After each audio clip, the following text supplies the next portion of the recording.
নমস্কার বন্ধুরা, আজকে একটি অন্যরকম ভিডিও নিয়ে চলে এসেছি। এটার নাম হচ্ছে দই বড়া। তো দেখো, আমি এখানে কলাইটা একটু বেটে নিয়েছি এবং এটাকে বেটে ফাটিয়ে নিয়েছি।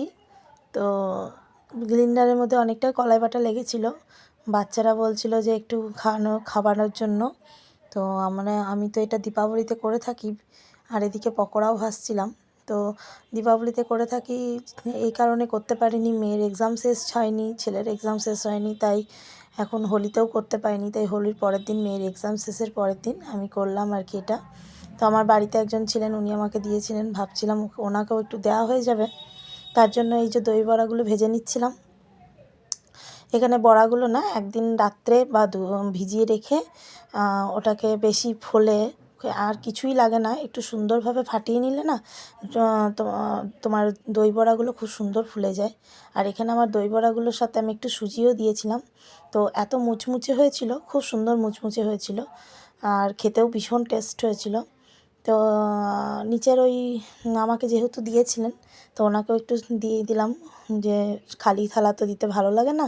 হোলির দিন আমাকে দিয়েছিল, তো আমি সেদিন ওনাকে কিছু দিতে পারিনি। তো আজকে সেই জন্য মেয়ের এক্সাম শেষের জন্য আমি এটাকে বানিয়ে ওনাকেও একটু দিলাম। এদিকে দেখো, তোমার বড়াগুলো একদম মুচমুচে হয়ে গেছে।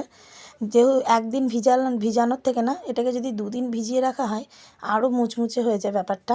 তাহলেও একদিনেই ভিজালে এটা ভালোই হয় আর কি, কোনো অসুবিধা হয় না। যেহেতু ফাটানোটা যদি ভালো নিজের ওপর ডিপেন্ড করে, এত সুন্দর ফাটিয়ে দেওয়া, যা ফাটাতে পারে না, যার অসুবিধা আছে, সে কিন্তু একটু বেকিং সোডা বা একটু দিয়ে দিলেই কিন্তু এটা ফুলে যায়। তো বড়াটা দেখো, আর একটু সুজি দিতে হয়, সুজি দিলে পরে একটু মুচমুচে ভাবটা চলে আসে। তো বড়াগুলো হয়ে গেছিলো আমার। আর এদিকে আমি একটুখানি জল গরম করে এর মধ্যে এই বড়াগুলো দিয়ে দিয়েছিলাম, আর এটা আমি লবণ ছড়িয়ে দিয়েছি। বড়াগুলো একটু ভিজাতে দিলে কি হবে, দইগুলো ভিতরে ঢুকে যাবে এবং খেতেও একটু নরম হবে, আর কুরকুরে ভাবটা যেটা, সেটা নরম হয়ে যাবে আর কি।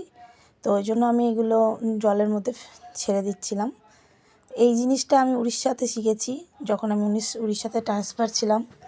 তো ভাবলাম তোমাদের সামনে একটু শেয়ার করি, যেহেতু তোমরা সবাই জানো এই জিনিসগুলো কোনো নতুন কিছু না, তবুও আমার ভালো লাগলো বলে আমি তোমাদের সামনে শেয়ার করলাম যে আমি কিভাবে বানাই সেটা। আর এইদিকে দেখো, আমি এটা তোমাদের সঙ্গে দেখাচ্ছিলাম যেটা কেমন সুন্দর মুচমুচে হয়েছে বড়াটা, আর এর মধ্যে অয়েল ভাবটাও এতটা নেই। আমার হাজব্যান্ডকে আগে খেতে চাইতো না, কিন্তু আমি বানানোর পর এটা বলল খুব সুন্দর টেস্ট হয়েছে। তো এখন বললো যে খুব ভালো লাগলো খেতে। এদিকে আমি তোমার জিরে আর একটু শুকনো লঙ্কা ভেজে নিয়েছি, যেটা তোমার দই বড়াতে দেবো। আর নিচে যেহেতু আমাকে দই বড়া দিতে হবে, আর দই বড়ার সাথে শুধু দই বড়া তো দিলে ভালো লাগে না, তার জন্য পকোড়াও ভেজে নিচ্ছিলাম ওনাদের দেওয়ার জন্য।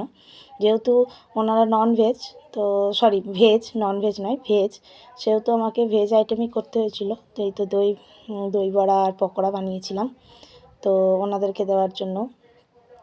এদিকে আমি দইটা দেখো রেডি করে ফেলেছি, আর এদিকে আমার দই বড়াও রেডি। দইয়ের মধ্যে না আমি তোমার জিরে গুঁড়োটা দিয়ে দিয়েছিলাম, একটু হরা চাটনি।